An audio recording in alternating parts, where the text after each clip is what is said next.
Ternyata bukan aku yang salah paham ya. Fusihan dan Yun Xiangxiang benar-benar. Apa yang kamu sukai darinya? Jangan-jangan karena dia tampan. Aku juga lumayan tampan loh. Tiba-tiba sekali menanyaiku, aku juga tidak tahu harus bagaimana mengatakannya. Kalian sedang membicarakan apa sampai seseru ini? Fusihan? Xiang-xiang, Ternyata kalian. Kok hari ini bisa sempat ke sini? Nona Yun, di perjalanan Tuan mengatakan melihat makanan yang kamu sukai, jadi langsung membelikannya untukmu. Orang-orang dari keluarga Fula yang paling dingin dan tidak berekspresi. Inikah ekspresi yang hanya Fusihan yang bisa mengeluarkannya? Yun Xiangxiang tersenyum begitu bahagia. Dia bahkan sama sekali tidak pernah menunjukkan ekspresi seperti itu padaku. Sepertinya aku sama sekali bukan tandingannya. Aku sudah benar-benar kalah. Tuan ketiga Fu, Presdir Yun, masih ada beberapa urusan perusahaan yang menunggu untuk diurus. Aku pergi dulu. Sekarang bukan saatnya untuk memikirkan hal-hal ini. Yang terpenting adalah sesegera mungkin menemukan pelaku yang membunuh orang tuaku. Siang-siang, setelah aku menyelesaikan semua masalah, baru kemudian aku bisa bersanding denganmu. Orangnya sudah pergi, masih belum cukup menatapnya. Bukan seperti yang kamu kira. Feng Ziyu telah menemukan jejak orang yang menyakitinya, dan dia sengaja ingin berdiskusi denganku. Oh ya, soal Liu Hao Xiao, apakah sudah ada hasilnya? 10 tahun terakhir ini, kebangkrutan grup Feng sama sekali tidak meninggalkan jejak. Bahkan untukku, sulit untuk mencarinya dengan jelas seketika. Namun, saat ini kamu tidak ada waktu untuk mengurus ini. Apa maksudnya? Tuan, baju pestanya sudah dipesan. Baju pesta? Jangan-jangan? Bukankah aku sebelumnya sudah pernah bilang perjamuannya diadakan dalam beberapa hari ini? Malam ini temani aku pergi ke perjamuan keluarga Fu.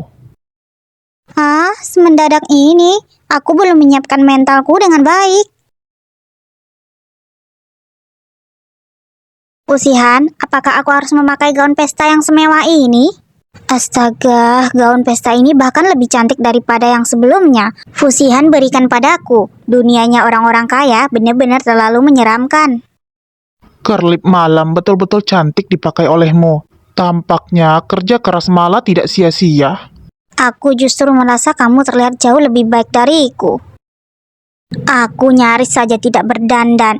Kamu juga, waktunya semepet ini. Harusnya kamu membiarkanku bersiap-siap lebih banyak. Banyak sekali bicara, jangan-jangan kamu tegang ya? Siapa yang sebelumnya bersumpah pasti akan ikut denganku? Itu kan keluarga Fu, ditambah lagi kedua keponakanmu hari ini juga akan datang. Meskipun aku dengar dari Kak Zero bahwa orang tuamu sudah meninggal, tapi keluarga Fu tetaplah tempat kamu dilahirkan. Aku tidak boleh sampai membuatmu malu. Aku dan orang-orang ini nyaris tidak punya hubungan apa-apa. Kamu tidak usah terlalu tertekan, cukup nikmati perjamuannya saja. Latar belakang grup Fu sangat dalam dan rumit. Di internet hanya bisa ditemukan informasi yang simpang siur. Setelah orang tua Fusihan meninggal, kepala keluarga Fu saat ini berubah menjadi adik tiri seayah dari ayah Fusihan, Fu Juanzi. Sejak zaman dulu, ada banyak dendam di dalam keluarga kaya dan berpengaruh. Bagaimana caranya posisi kepala keluarga diisi oleh Fu Juanzi? Takutnya, cuma Fusihan saja yang tahu betul. Entah seberapa banyak penderitaan yang harus Fusihan lalui selama bertahun-tahun. Tapi sekarang dia sudah punya aku. Tidak peduli apa yang terjadi hari ini, aku pasti akan menemani dia dan menanggungnya bersama-sama. Astaga, apakah itu putra dari kepala keluarga yang sebelumnya? Dia benar-benar datang. Dia sudah tumbuh sebesar ini. Katanya pada perjamuan kali ini, kepala keluarga yang saat ini berulang kali mengundangnya. Kalau putriku tahu Fusihan akan datang, dia pasti menyesal setengah mati. Pelankan suaramu. Kabarnya Fusihan sedang sangat aktif di luar sana. Kalau kamu sampai membuatnya marah, hati-hati. Kamu tidak bisa menanggungnya dan pergi. Ternyata, keluarga berpengaruh dan kaya pun tidak kekurangan tukang gosip. Tapi, melihat sikap Fusihan yang tenang-tenang saja, mungkin dia sudah terbiasa ya. Xiang-xiang, paman ketiga, kalian akhirnya datang? Fu Yunjing, pemuda yang berdiri di sampingnya, mungkinkah adalah... Jadi, inilah Nona Yun.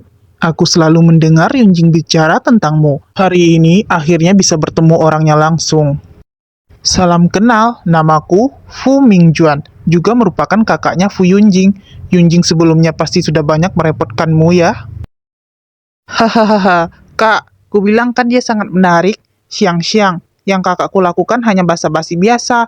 Kamu malah bengong. Ini sungguh memalukan. Fu Yunjing, kalau kamu diam saja, orang-orang juga tidak akan menganggapmu bisu. Paman, proposal terkini Yunjing sudah selesai dibuat. Aku kebetulan mau mengirimkannya pada paman dalam waktu dekat ini.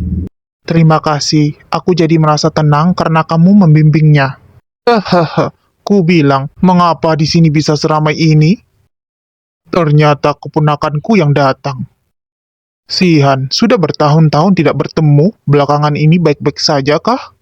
Tampaknya dia adalah paman tirinya Fu Xian yang itu. Dia sengaja membawa penjaga untuk menemui keponakannya sendiri. Sungguh sangat aneh. Kelumpuhanmu sudah bertahun-tahun belum juga sembuh, berharap kamu bisa segera membaik. Kalau tidak, keluarga Fu yang besar ini pasti tidak akan bisa bertahan dengan hanya mengandalkan paman saja.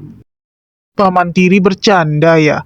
Paman mengurusnya sebaik ini. Jika aku ikut campur, bukannya aku malah terlihat sangat sibuk.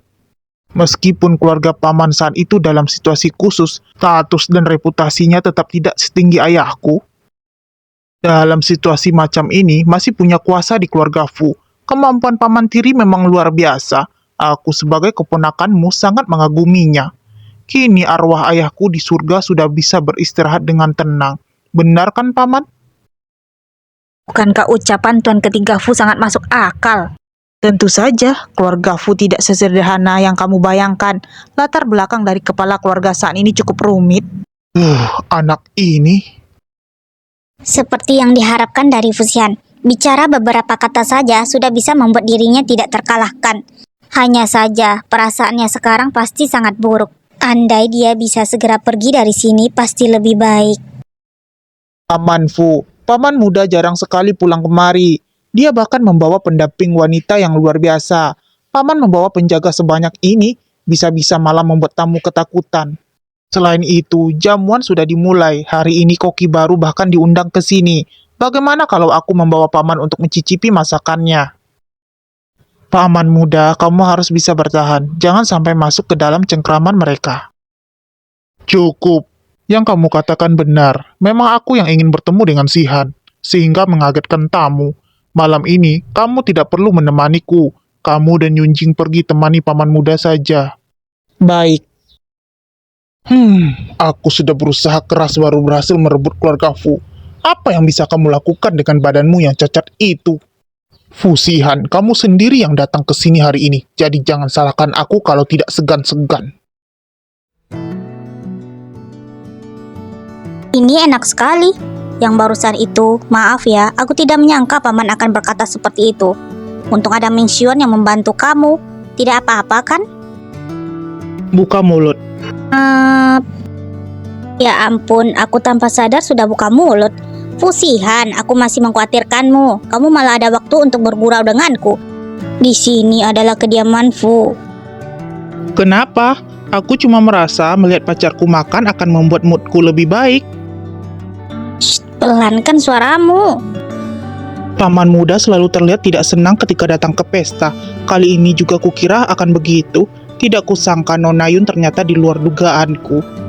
Sebaiknya cepat menghentikan Yunjing, orang bodoh itu. Orang yang disukainya bukan kamu. Di sana ada kue baru, kamu tidak mau pergi ambil? Baik, aku ke sana sekarang. Orang ini jangan bilang mau mencoba semua jenis makanan. Sejak kapan kediaman Fu bisa dimasuki oleh sembarangan orang? Yun Xiang, kamu masih bisa sebut dirimu manusia?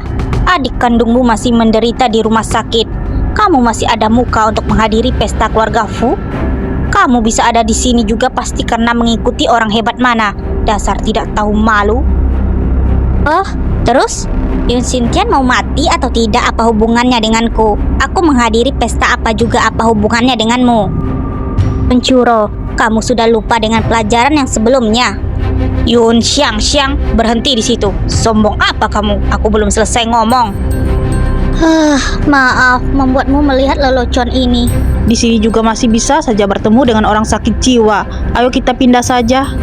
Ternyata kamu hebat juga. Sebelumnya di rumah sakit aku sudah meremehkanmu. Yun Xiang, kalau kamu pergi berarti kamu merasa bersalah. Dan lagi, kira orang yang di belakangmu itu orang hebat mana? Ternyata cuma pria yang cacat. Pantas saja Lindsay tidak menyukaimu. Apa yang terjadi? Membuat keributan besar di kediaman Fu. Apa mereka tidak mau hidup? Sepertinya di depan sana. Kamu, dasar wanita jalang, kamu berani-beraninya pukul aku di pesta keluarga Fu? Pukul anjing masih harus lihat tempat. Wan Churo, kamu terlalu menganggap tinggi dirimu. Menurutmu, apa yang akan ayahmu lakukan? Kalau ayahmu tahu kamu menghina tuan muda grup Fu di pesta keluarga Fu? Apa? Tidak mungkin. Orang cacat itu adalah tuan muda keluarga Fu. Ayah tidak pernah bilang pada aku. Ayo lihat, kepala keluarga grup Fu sudah datang. Chun Churo?